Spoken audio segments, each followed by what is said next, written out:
Halo sobat pencinta Donghua, kali ini kita akan melanjutkan cerita Battle Through the Heavens Benua Kaisar. Cerita dan video ini diambil dari channel Mebarta. Tanpa banyak basa-basi, mari kita simak alur ceritanya.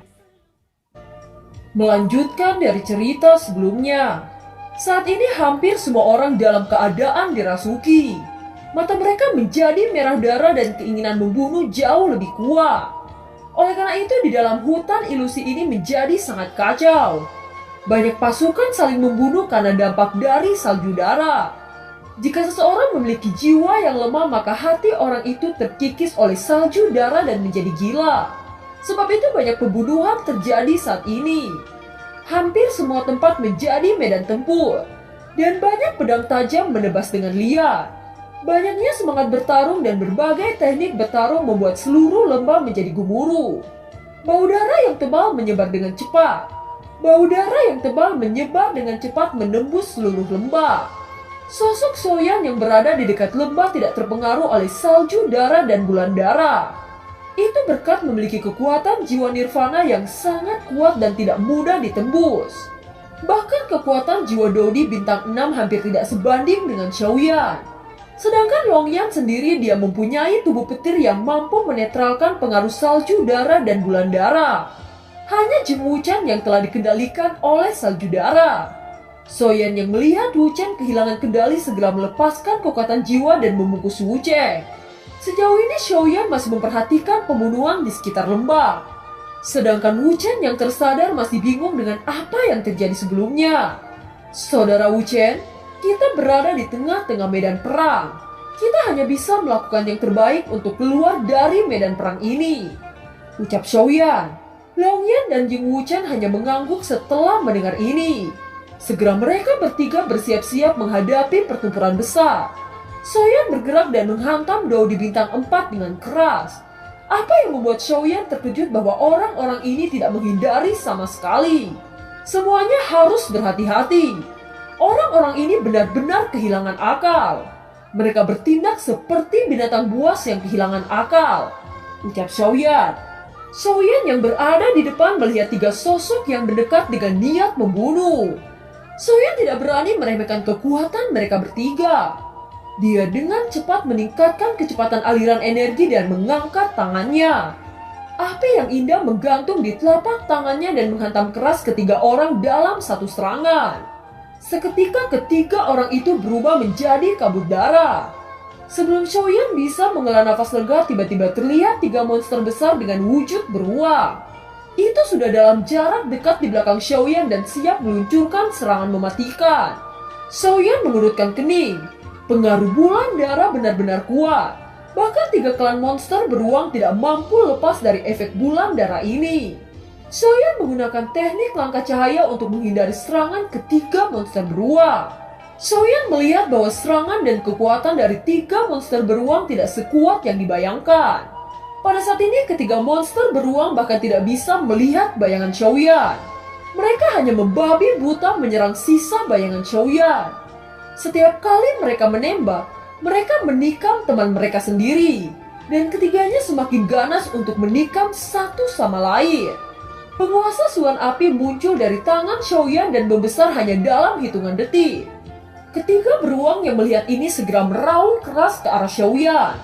Suara teredam terdengar ketika penguasa api raksasa menebas tiga monster menjadi kabut darah. Ini, bagaimana itu mungkin? Ucap Wuchen sedikit serak saat melihat adegan ini. Wuchen menelan seteguk air liur dan guncangan di hatinya tidak bisa ditenangkan. Di dalam lembah yang kacau banyak mayat tergeletak. Soyan yang berada di tengah lembah menghadapi serangan terus-menerus. Dia melesat ke sana kemari menghadapi lebih dari selusinan Dodi bintang 4 yang datang dari segala arah. Salah satu dari mereka memiliki cakar hitam. Dengan kecepatan yang mencengangkan, cakar hitam itu langsung mengarah ke tubuh Xiaoyan. Xiaoyan buru-buru mengangkat lutut dan memblokir cakar hitam dan mematahkan kelima cakar itu. Tiga orang yang dipimpin Xiaoyan mencoba yang terbaik menerobos keluar dari medan perang yang kacau. Tubuh ketiganya terus berlari dan membantai siapapun yang datang di setiap jalan. Tepat ketika mereka akan mencapai titik akhir, tiba-tiba ada sosok buram dengan rambut panjang yang berdiri menghalangi mereka bertiga. Pedang itu diayunkan bersama angin kencang menebas ke leher Wuchen. Wuchen dengan sigap menangkis dengan pisau kecil. Tetapi pisau besar yang membawa angin tornado itu masih menghempaskan tubuh Wuchen. Tubuh Wuchen tergulung tornado lalu terhempas ke tanah. Dengan kondisi menyedihkan, Wuchen mencoba berdiri, tetapi sebelum dia bisa berdiri, pedang besar mengembun dan membesar ke matanya. Tidak bisakah dia tidak mengincarku? Sial, aku masih belum membunuh bajingan Danding. Kenapa aku harus mati begitu cepat? Ucap Jing Wuchen. Menghadapi situasi hidup dan mati, Wuchen hanya menutup mata. Akan tetapi dia tidak merasakan sakit sama sekali. Apakah rohku sudah keluar? Ucap dalam hati Jing Wuchen. Wuchen perlahan-lahan membuka mata dan melihat sosok Xiaoyan berdiri di depannya. Apakah kita masih hidup? Apakah kita masih hidup atau sudah mati? Tanya Wuchen dengan bodoh. Tentu saja aku masih hidup dan kamu masih hidup. Cepatlah berdiri dan ikuti aku, ucap Xiaoyan. Xiaoyan bergegas ke depan untuk membuka jalan lagi. Di bawah kepemimpinan Xiaoyan, keduanya terus bergegas maju. Saudara Xiao, kamu tidak bisa terus berjuang tanpa henti seperti ini. Orang-orang gila ini tidak ada habisnya, ucap Jing Wuchen. Kamu benar, jika kita terus melibatkan diri dengan cara ini, kita hanya akan menarik lebih banyak orang. Kita harus menemukan cara untuk membunuh jalur darah dan bergegas ke bagian berikutnya, ucap Xiaoyan. Xiaoyan tiba-tiba mengerutkan kening saat kekuatan jiwanya menangkap energi yang kuat di tempat belokan berikutnya. Tim besar ini berbaris dengan rapi. Tentu saja mereka masih mempertahankan kesadaran dan belum terpengaruh oleh bulan darah. Dengan acuh tak acuh mereka melesatkan panah tajam seperti hujan. Panah itu sudah disuntik semangat juang dan dengan cepat berubah menjadi panah api biru meledak ke arah tim Xiaoyan. Kalian bersiaplah dengan serangan, teriak Xiaoyan. Panah yang membawa suara berdengung melesat ke arah mereka bertiga. Di belakang Wuchen, sosok Longyan muncul membentuk perisai petir yang menghalangi panah biru. Suara benturan terdengar keras di sekitar lembah. Cahaya biru yang kuat pada panah tiba-tiba mekar seperti bunga teratai biru. Wuchen mundur ke belakang beberapa langkah. Dia melihat asap yang menutupi tubuh Longyan dan melihat pemandangan yang mengejutkan matanya. Di depan mata Wuchen, perisai petir berubah menjadi perisai emas. Di mata Wuchen, Longyan seperti raja yang mengendalikan petir, yang membuat orang tidak bisa menahan rasa kagum. Tim pemanah berbaju biru tidak menyerang mereka lagi, tetapi malah mundur ke persimpangan yang lebih rendah. Ketika mereka melihat Longyan memblokir panah api biru dengan mudah, mereka memilih untuk tidak melanjutkan serangan dan menghilang ke lembah dalam sekejap. Melihat pasukan biru yang menghilang, Wuchen meraung keras tetapi tidak ada yang bisa dia lakukan.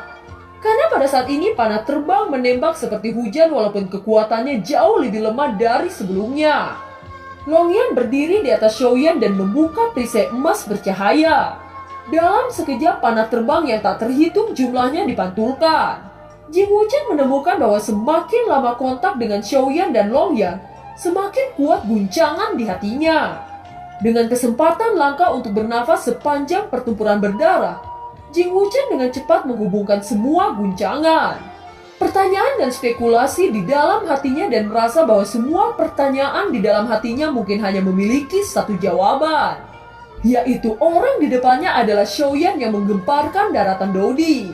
Tetapi setelah terkejut, Jing Wuchen berusaha untuk membuat dirinya percaya bahwa itu tidak benar. Dan mata yang bersemangat dan berapi-api segera menjadi gelap. Apa yang terjadi pada Danding telah membuktikan bahwa lebih baik berteman dengan orang kecil. Mungkin itu adalah insiden Danding yang membuatnya memiliki bayangan yang terlalu dalam, yang membuatnya tidak memiliki pendapat yang baik tentang apa yang disebut pria kaya dengan keluarga raksasa. Dia khawatir bahwa kesenjangan identitas antara dia dan Xiaoyan akan membuatnya kehilangan persahabatan ini. Jadi Jing Wuchen tidak terus mempelajari masalah ini. Setidaknya tidak berniat untuk mengkonfirmasi hal itu begitu cepat. Dia menjadi tenang, menghembuskan nafas untuk waktu yang lama dan sampai pada jalan bagian berikutnya. Jalan gunung yang berputar di bawah mirip dengan bagian sebelumnya dari jalan gunung. Haruskah kita memilih untuk turun? Dan kita harus turun ke dinding bagian dalam, ucap Jing Wuchen. Longyan, apakah kamu tahu ras apa yang dimiliki tim penyerang tadi? Tanya Xiaoyan. Itu adalah suku iblis busur. Kekuatannya cukup bagus terutama dalam pencapaian busur, ucap Jing Wuchen. Wuchen, apakah kamu tahu ras apa yang dimiliki tim penyerang tadi? Tanya Xiaoyan. Itu adalah suku iblis busur. Kekuatannya cukup bagus terutama dalam pencapaian busur, ucap Jing Wuchen. Orang-orang iblis kekuatan jiwa lebih baik daripada ras manusia. Karena iblis busur perlu menggunakan kekuatan jiwa untuk mengunci target penembakan, mereka biasanya lebih memperhatikan budidaya kekuatan jiwa. Ayah, serangan menyelinap yang baru saja mereka buat itu sangat teratur. Tetapi aku benar-benar tidak mengerti mengapa mereka ingin menargetkan kita, ucap Longyan. Wuchen, bisakah kamu memberitahuku? Apakah kamu tahu jika mereka memiliki hubungan yang lebih baik dengan iblis darah atau iblis jiwa? Tanya Xiaoyan. Dia memiliki hubungan baik dengan iblis jiwa, dan mereka menentang iblis darah, ucap Jing Wuchen. Oh, itu adalah keluarga iblis jiwa. Kalau begitu kita harus menyelesaikan para bajingan ini, ucap Xiaoyan. Kamu yakin akan menyerang mereka? Tanya Jing Wuchen. Ayo pergi dan membersihkan sekelompok semut, ucap Xiaoyan. Jin Wuchen dan Longyan langsung mengikuti dengan cepat. Ketiganya berjalan di samping jalan gunung menginjak lumpur yang basah oleh darah. Ketika Xiaoyan menjelajahi sekelilingnya dengan melepaskan kekuatan jiwa, alis Xiaoyan mengerutkan kening semakin erat. Dia menemukan bahwa semakin dia berjalan semakin banyak gangguan dalam pencarian kekuatan jiwa menjadi aneh. Untungnya dampaknya hanya pada cara eksplorasi dan tidak memiliki efek pada keterampilan bertarung jiwa dan kekuatan tempur, ucap Xiaoyan. Xiaoyan merasa kekuatan jiwanya masih stabil dan kuat. Dia menghela nafas lega dan terus berjalan ke tempat yang tinggi bersama kelompoknya. Pada saat ini mereka melihat tumpukan mayat yang terbaring di tanah. Mayat-mayat itu tampaknya tidak mati lama, karena mereka masih berdarah. Aliran darah mengalir dari mayat-mayat ini di sepanjang jalur miring. Jika ini benar-benar dilakukan oleh seseorang, maka kekuatan orang ini benar-benar terlalu abnormal. Mungkin itu adalah tingkat kejeniusan yang tidak dapat dihancurkan dengan kekacauan keluarga Warcraft, ucap Jing Wuchen. Apakah itu dilakukan oleh satu orang atau oleh sekelompok orang kita tidak tahu. Namun ini sudah menunjukkan bahwa kekuatannya cukup kuat. Dan kita harus lebih berhati-hati, ucap Longyan. Xiaoyan berjongkok dan melihat beberapa mayat saat dia berkata, lihat, tanda meniskus di dahi orang-orang ini sangat jelas. Dan banyak dari mereka yang berwarna merah pekat. Beberapa orang yang mati ini jelas tidak lemah. Sekarang tidak lama sebelum bulan purnama darah mampu membunuh begitu banyak orang yang lemah dalam waktu yang singkat.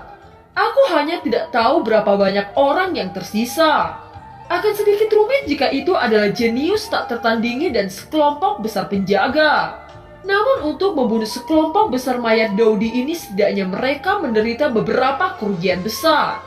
Jika memungkinkan kita akan menyerang pada saat yang tepat, ucap Xiaoyan. Luar biasa. Jika mereka kelelahan, kita bisa menyelesaikannya dalam satu gerakan. Hahaha, ucap Jing Wuchen. Segera Xiaoyan mencium nafas berbahaya. Matanya menatap tajam ke ujung jauh bagian lain di tanah tinggi. Seseorang berkelahi dengan ganas di sana, ayo kita pergi dan melihat, ucap Xiaoyan. Xiaoyan memimpin dan langsung diikuti oleh Jin Wuchen dan Longyan. Saat langkah kaki semakin dekat ke batu besar, ketiganya melihat seberkas cahaya menyilaukan dari teknik pertempuran di balik batu besar. Jelas pertempuran di gua itu sangat sengit. Kekuatan jiwa Xiaoyan segera menentukan siapa yang ada di gua itu dan tiba-tiba dia berkata, ini anugerah. Saya bertemu mereka di sini. Semua orang-orang yang aku incar berada di sebuah gua itu. Dan mereka semua dapat dihancurkan dalam satu gerakan. Akhirnya aku bisa mengungkapkan pembalasanku, ucap Xiaoyan. Nada suara Xiaoyan tiba-tiba menjadi lebih tajam.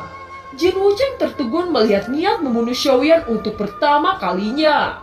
Hanya saja dia tidak mengerti siapa sebenarnya yang ingin dibunuh Xiaoyan. Apakah itu Danding? Jelas itu tidak mungkin.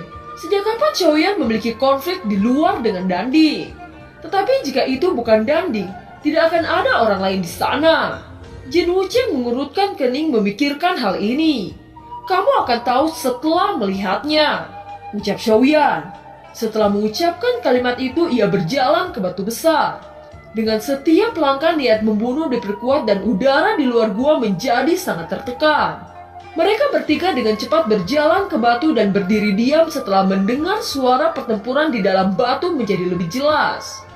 Namun suara pertempuran tampaknya jauh lebih tipis dan lebih kecil dari sebelumnya. Tampaknya salah satu pihak hampir dikalahkan. Bahkan jika benar-benar ada musuhku di dalam, aku khawatir tidak akan berani untuk membalas dendam. Karena itu hanya untuk masuk dan mati. Aku tidak tahu dari mana asal kepercayaan saudara lelaki Xiao ini, ucap dalam hati Jin Wucheng. Suara serak samar-samar terdengar dari gua ke telinga kelompok Xiaoyan. Itu benar-benar dia, ucap Jin Wucheng setelah mendengar suara yang dikenalnya. Apakah kamu mengerti? Maukah kamu ikut denganku? Jika tidak, aku khawatir kamu akan menyesalinya nanti, ucap Xiaoyan. Jin Wucheng menelan ludah dengan keras. Dia berusaha untuk menenangkan suasana hati. Aku awalnya berencana untuk menemukan Danding dan membalas dendam. Tetapi aku tidak pernah berharap bahwa Dan Bingyan juga masuk. Dengan ini aku tidak memiliki kesempatan menang sedikit pun, ucap Jin Wucheng. Meskipun kekuatan yang ditunjukkan oleh Xiaoyan dan Longyan di sepanjang jalan memang sangat kuat, tetapi untuk orang-orang di Kuildan, terutama untuk Dan Bingyan, seorang jenius super, kemungkinan menang sangat sedikit. Kamu tidak punya banyak waktu untuk memikirkannya. Mereka akan menemukan kita setelah tiba di sini, ucap Xiaoyan dengan wajah tenang. Sejujurnya aku benar-benar ingin membunuh Danding. Tetapi saudara Xiao, apakah kamu pikir kita dapat melakukannya dengan kekuatan jiwa? Ucap Jin Wucheng. Kenapa kamu begitu yakin bahwa kami tidak bisa menang? Ucap Xiaoyan. Aku tahu kamu. Kalian berdua sangat kuat. Fakta bahwa kalian telah membuktikan. Tetapi Danding ada di sini. Saudara perempuannya dan Bingyan pasti ada di sana. Mereka ada banyak pengawalan yang kuat di sekitar. Di hadapan sekelompok besar penjaga itu masih ada kejeniusan yang tiada tara. Dan aku kira kita tidak memiliki peluang sedikit pun untuk menang. Kita tidak dapat membunuh Danding di bawah perlindungan Dan Bingyan. Dengan cara ini sama saja dengan memprovokasi Kuildan secara terbuka. Kita harus menganggapi kemarahan Kuildan. Tidak hanya aku tidak mampu menghadapinya, kamu juga tidak bisa, ucap Jin Wucheng. Dan film pun berakhir. Terima kasih telah menyimak dari awal sampai akhir ya. Sampai jumpa.